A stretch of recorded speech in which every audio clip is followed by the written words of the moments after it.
in order to try to ascertain what happened that night.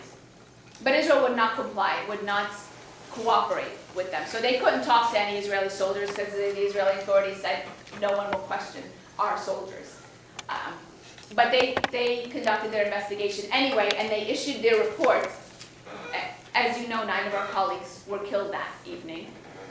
8 of them Turkish citizens, 1 of them an American citizen.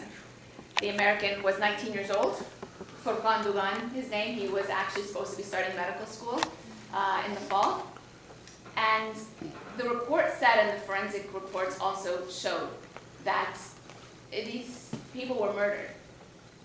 And 6 of them, according to the UN report, 6 of them, there is strong evidence to show that they were I always have trouble with this word, that they were summarily executed. Furkan had 5 bullets in his body, 4 of them in the back. So he wasn't attacking Israeli soldiers when he was shot. And 1 of the bullets went through his face, shot at point blank range when he was down on his back. And same for many of the others. He was an American citizen, and the US government has not said anything about it. In fact, that our boat that I was on, the Challenger 1, was an American flagged vessel, so this was an attack on American territory, US territory. The US government didn't say anything about it.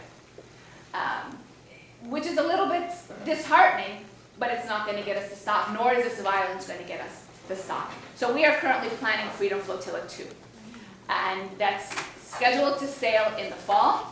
We have another attempt, and a stronger attempt, to have a U.S. vessel in this flotilla, and I don't know if Hannah talked about it at all, but if not, you could look on the website for this U.S. boat effort, us2gaza.org, and you'll see that they've been raising money and mobilizing to get this American boat to join this effort. And we have boats, we have groups in many other countries that are doing the same thing. They're raising money and mobilizing international civil society so that they can have their own boat in this flotilla, and so that instead of 6 ships, we can be many, 10, 20, 30, as many ships as we can get from these groups from all over the world coming. So to show that Israel's violence is not going to stop us, actually, we have people 2 and 3 times over that are motivated to join us and that will join us. The American effort, consequently, is called, the boat they've already named is called the Audacity of Hope. If you want to get involved, again, look at us2gaza.org, and hopefully in the spring, be watching for our boats to sail again. And as I started off saying, this is not only for Gaza. Yes, we want to end the dire situation, the policy that is leaving the situation of Gaza, the people, as they are, living kind of on the brink, barely surviving. We do want to alleviate that situation, but not just by bringing aid. And it's not only because of Gaza. What we're doing, I think, is part of a growing movement of civilians willing to take action when our governments fail to take action.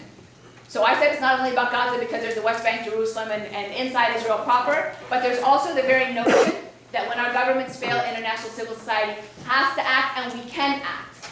We are not to think that we are helpless, that there's nothing that we can do because there's this overwhelming military might. Israel is strong in so many ways. They're supported by the only superpower in the world today, the United States, and therefore, what can I do about it? We started with a handful of people saying, hey, let's sail a boat to Gaza. And I think we've managed to make some pretty significant changes that is reverberating, and more people are becoming involved, and international civil society is holding Israel accountable, whereas our governments are not. And if we continue to act in this way together, I think we can bring this injustice to an end. And therefore, not only for Gaza, not only for Palestine, but for the very notion that we citizens have a responsibility, and that when we act together, wherever there is injustice in the world, we can fight it, and we can create the world that we want to live in, and that we want our children and our children's children to live in. Yes. Thank you.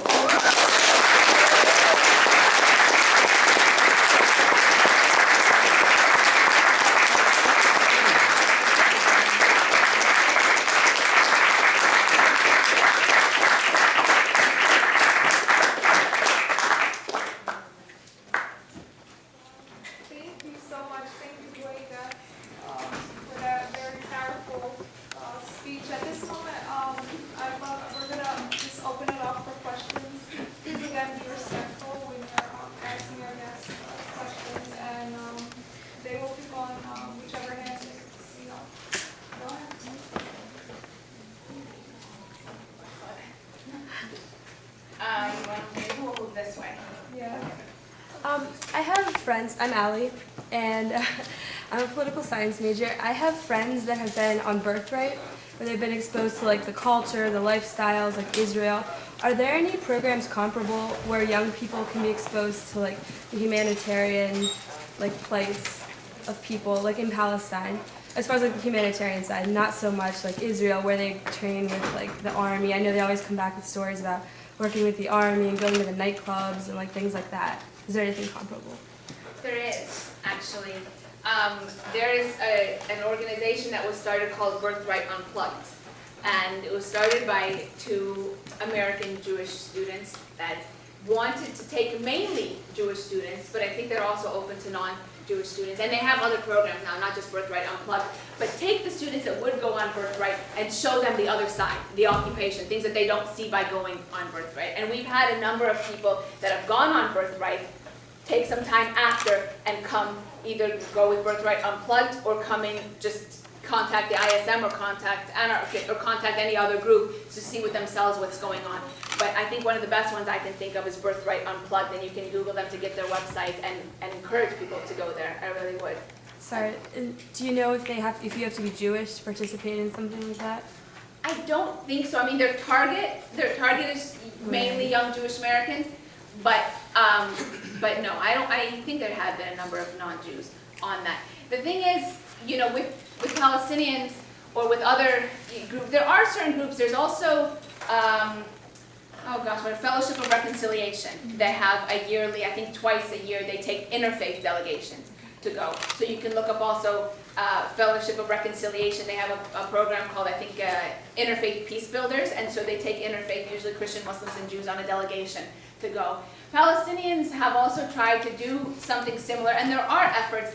It becomes a little trickier because Israel controls all of the entrances and exits into the occupied territories, and oftentimes, if they think that you might be coming for some, something that is pro-Palestinian or whatnot, you can be denied entry. Some of these internationals you saw in the pictures that are arrested, in a sense there is that hierarchy of it's easier for Jewish Israelis to get arrested because they'll kind of be let go or get a light sentence than internationals. But internationals risk deportation. And if they're deported, they won't be allowed to come back. And we've had hundreds of international volunteers deported. And then Palestinians, obviously, because they get much worse sentences and they have very little rights. But because we always have to go through the Israeli authorities,